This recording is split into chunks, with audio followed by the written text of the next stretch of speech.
Là, c'est une seconde vidéo sur le processus de calcul de la fermeté des greens avec un outil qui permet justement de faire automatiquement ce calcul-là. Donc, on fait ça sur les 18 trous et on divise le green en 9 sections. Donc, la partie avant, moyenne, arrière et gauche, milieu, droite. Donc 9 sections et on va faire une mesure par section. Alors le processus pour mesurer, c'est donc de configurer l'appareil pour qu'il mesure le bon endroit sur le bon trou. On a la possibilité d'enregistrer pour chaque trou, chaque position de mesure.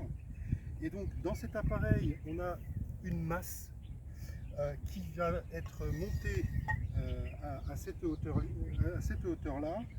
Et donc on va relâcher la masse qui va venir s'enfoncer dans le sol d'une certaine hauteur.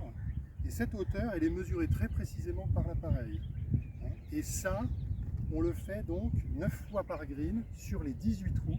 Et on fait ça tous les matins, ce qui nous permet d'avoir une idée de l'évolution de la fermeté.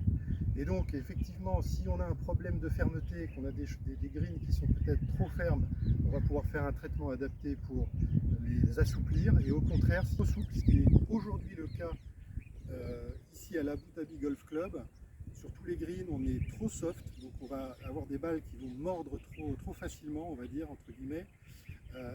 Et donc, il va falloir qu'on trouve un moyen de les rendre un peu plus fermes.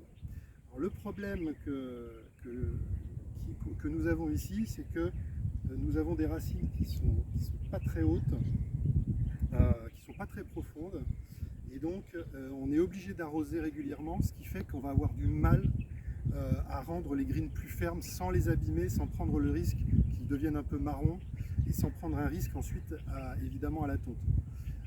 Voilà, donc ça c'est le processus de mesure de la fermeté des greens sur chaque green, tous les jours, tous les matins. Voilà, donc encore un grand merci à Chris. Thank you Chris for this.